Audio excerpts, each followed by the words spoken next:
ओम शांति। कल की कड़ी को आज आगे बढ़ाते हैं।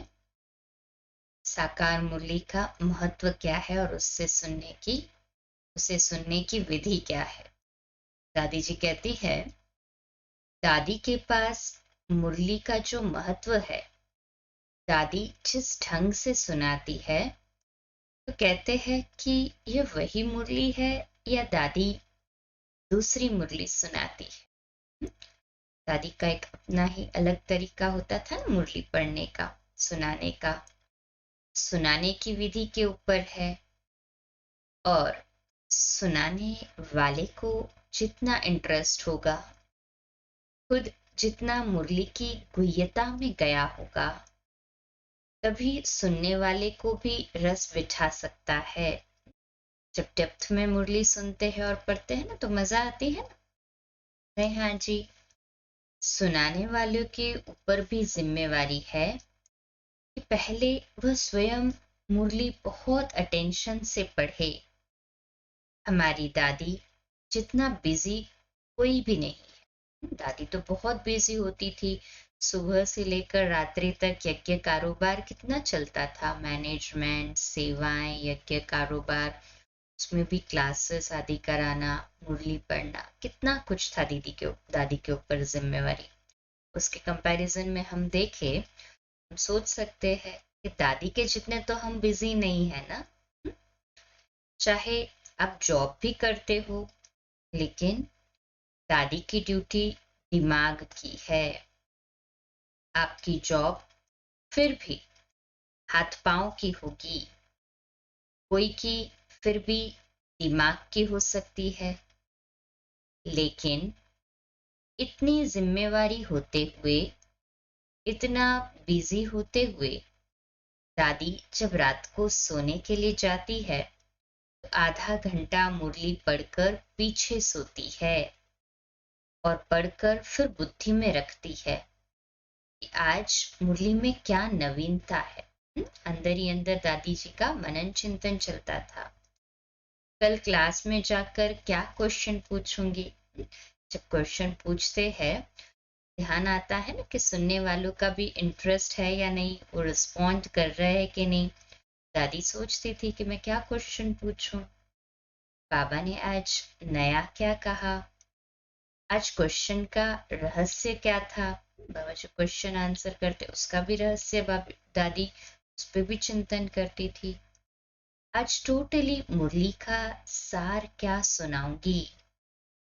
पहले सुनाने वाले जो निमित्त है, वो अगर अच्छी तरह से मुरली का अध्ययन करके अपने पास कोई नवीनता बुद्धि में रखेंगे, फिर क्लास में आकर सुनाएंगे तो बहुत प्रभाव पड़ेगा।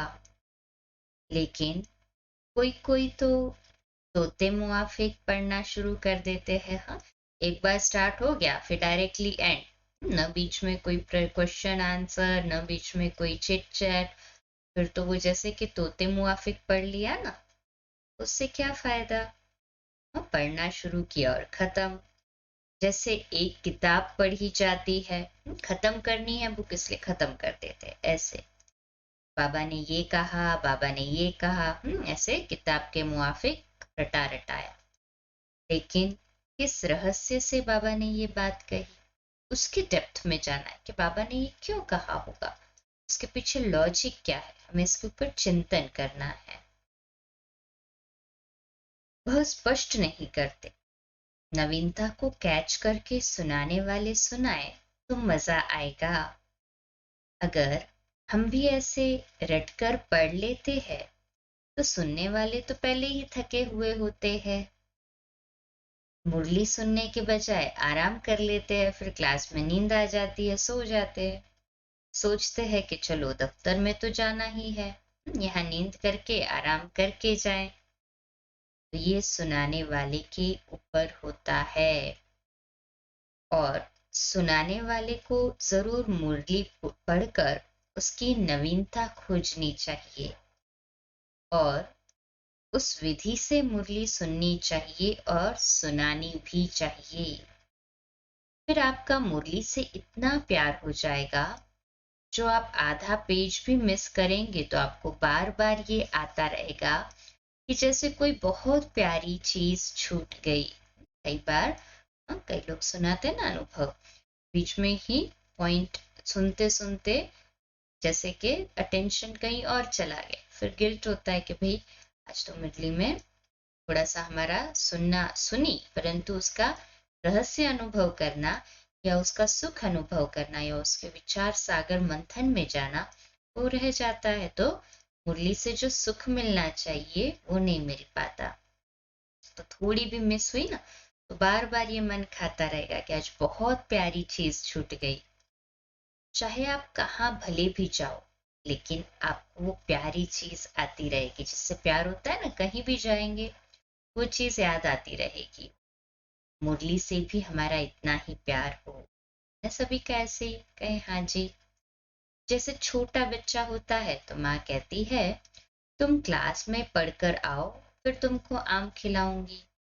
उसकी बुद्धि क्या होती है, मुझे आम खाना है, इसलिए वो क्लास में जाता है। क्लास में जाता है तो भी बुद्धि में होता है कि मुझे आम खाना है, कि माँ ने वो कहा ना कि आम खाना है। स्कूल नहीं भी जाने वाला होता है तो जाएगा। बच्चे को आम से प्यार होता है, वो पढ़ाई पढ़ने जाएगा लेकिन बार बार उसको ये याद आएगा कि मैं पढ़ाई पढ़कर जाऊंगा और आम खाऊं, क्योंकि उसको आम प्यारा है। यदि मुरली का आधा पेज भी रह जाएगा तो अगर मुरली से प्यार हो जाएगा ना तो हम समझेंगे हमारी कोई प्यारी चीज खो गई है और उस खोई हुई चीज को हमको पूरा करना है। बार बार मन में आता रहेगा, नेचुरल आकर्षण होती रहेगी। तो मुरली का महत्व बहुत है। कल इसके आगे का क्लास देखेंगे लाइव दोपहर 2 बजे। अच्छा, ओम शांति।